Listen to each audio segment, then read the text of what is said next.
¿Se puede confiar en una palabra pronunciada a la sombra de un naranjo cuando la ley y el linaje dictan un destino distinto? Esa fue la pregunta que se quedó en la garganta de Elena de la Vega, la noche en que cerró el medallón de plata sobre una flor de azahar, promesa y perfume que juró no olvidar, y lo ocultó bajo el cordón de su corpiño. Promesa rota o prometida que aguardaba reparación. La historia que voy a contarles gira alrededor de esa duda y de lo que cuesta hacerla realidad. Era verano de 1823 en Sevilla. Las calles olían a barro, aceite de lámparas y a azahar recién cortado. La casa de los de la Vega era un palacio de madera bruñida, cortinas de damasco y cuadros que dictaban honor. Elena, de 19 años, aprendía a curvar la cabeza con la misma exactitud con que le enseñaban a leer las líneas de su destino: un matrimonio ventajoso, un título y la deuda de su padre saldada. Alejandro del Río, por su parte, venía de las filas del regimiento real, botas de cuero, humo de pólvora en la solapa, cartas de viaje con sellos que olían a mar. Entre ellos había habido, años atrás, una promesa infantil dicha con voz temblorosa bajo el viejo olmo del patio. Volveríamos, dijimos, cueste lo que cueste. El medallón con la flor de azahar fue el juramento materializado. Y más tarde la prueba de amor que alguien quiso quebrar. ¿Y si una promesa es todo lo que queda cuando la sangre exige negocio? Piensen en el motivo del medallón. Ese pequeño objeto trasladará la historia. Cada vez que aparezca, la tensión cambiará de sitio, de lo público a lo íntimo, del deber al corazón. Las reglas de etiqueta marcaban cada movimiento: tarjetas, saludos con abanico, manos que no se tocaban sin lámparas encendidas. El conde de Montemayor, prometido por cálculo y frío interés, tenía guantes de ante y sonrisa de estatua. Su perfume era coral y pólvora, sabía tratar a mujeres como piezas de tablero. Alejandro regresó de una campaña con la mirada más grave, con noticias de disturbios en las fronteras, y sin saberlo, con una deuda que abarcaría más que monedas. Se le pidió lealtad, y en la lealtad estaban incluidas órdenes que alejaban a la nobleza y la libertad. Una carta quemada en la chimenea, un nombre susurrado en la taberna, eran pistas. Elena encontró una de esas pistas cuando, al limpiar un cajón que debía preparar para su dote, halló un trozo de papel en el que apenas se leía: no te olvides del olmo. ¿Quién había escrito eso? ¿Por qué había sido arrancado? Un primer giro: surgieron rumores de que Alejandro había simpatizado con los liberales, que su regreso no era un aplauso, sino una causa para sospechar. Su uniforme despertó susurros que la casa no podía tolerar.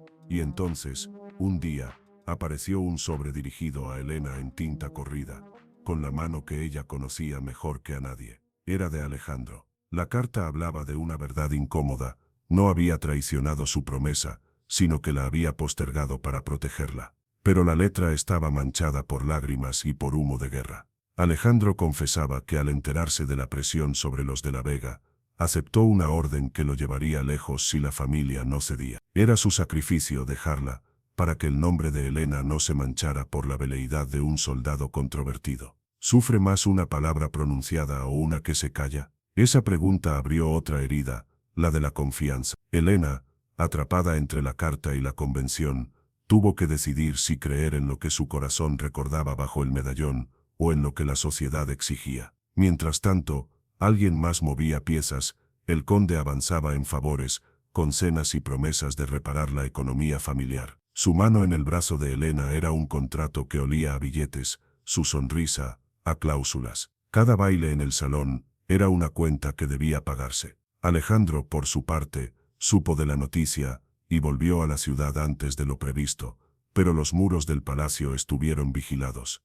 ¿Cómo encontrarse sin escándalo? Las cartas se volvieron a las clandestinas, y el medallón, un testigo que pasaba de mano en mano. Una revelación cambió el campo. El conde no solo era ambicioso, sino también cobarde. En una partida nocturna de cartas, su quip deudas y prisa, había pactado con acreedores que si Elena no se comprometía, reclamarían la casa. En otras palabras, la boda no era solo política, era salvación. Pero la salvación pedía el precio de entregar a la mujer que había prometido esperar. Alejandro supo de ese pacto, porque en una noche de taberna, escuchó al conde alardear: se puede tolerar que el honor de una familia se compre al precio de otro corazón. Y aquí una pregunta corta: ¿quién paga la deuda del alma? Llegó el momento en que la tensión tuvo que romperse. En el gran salón, bajo arañas que goteaban luz como pequeñas certezas, se celebraba un compromiso de conveniencia. La música envolvía a los presentes,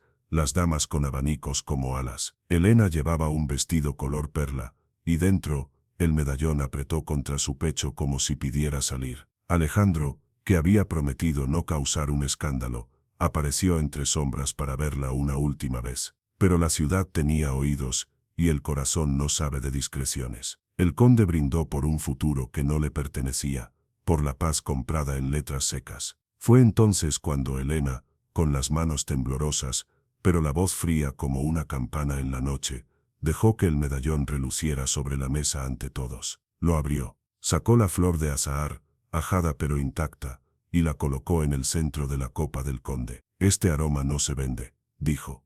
Mi palabra, mi promesa bajo un olmo, no están en venta. Un silencio cayó como un paño mojado. Rostros se giraron. Alejandro, que había pensado huir, comprendió que la vida que amaba estaba dispuesta a arder por él. El conde rió, pero su risa fue breve. El padre de Elena, entre vergüenza y furia, intentó retenerla por la falda. Fue una escena pública, peligrosa en la Sevilla de entonces, una mujer desafiando la etiqueta y el mercado del linaje. Y fue la valentía de una sola flor lo que cambió las cosas.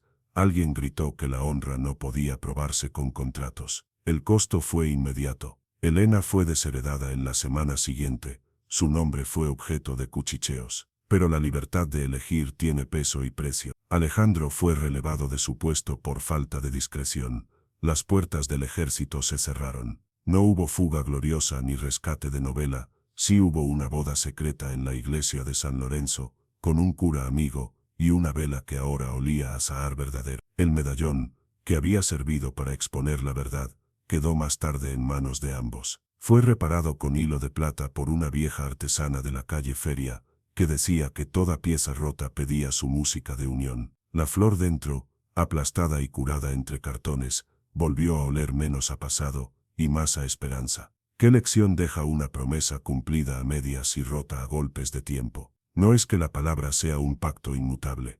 La historia lo ha mostrado y lo mostrará siempre, sino que a veces hay que romper promesas para descubrir cuáles merecen ser guardadas. Elena y Alejandro no encontraron la gloria, encontraron la consecuencia. Vivieron con menos lino y más risa, con menos palacio y más amaneceres en que el aire helado olía a mar y a azahar. El medallón, con su plata pulida y su flor ahora protegida por un vidrio improvisado, colgó una noche del pecho de Elena y otra del de Alejandro. Lo que cambió fue su significado. Ya no era prueba para compradores de títulos, sino sello de una promesa que se reescribió con sacrificio. Al final, la ciudad siguió midiendo a los hombres por la estatura de sus nombres y a las mujeres por la finura de su dote. Pero hubo también quienes aprendieron a mirar más allá del brillo de la plata, a escuchar la promesa hecha bajo árboles, a entender que el amor exige a veces ser insumiso para volverse verdadero. Y el medallón, esa pequeña flor de azahar ahora entera en un vidrio mate, quedó como testigo, no como una reliquia de lo que fue, sino como la prueba de que hay promesas que se rompen para ser cumplidas.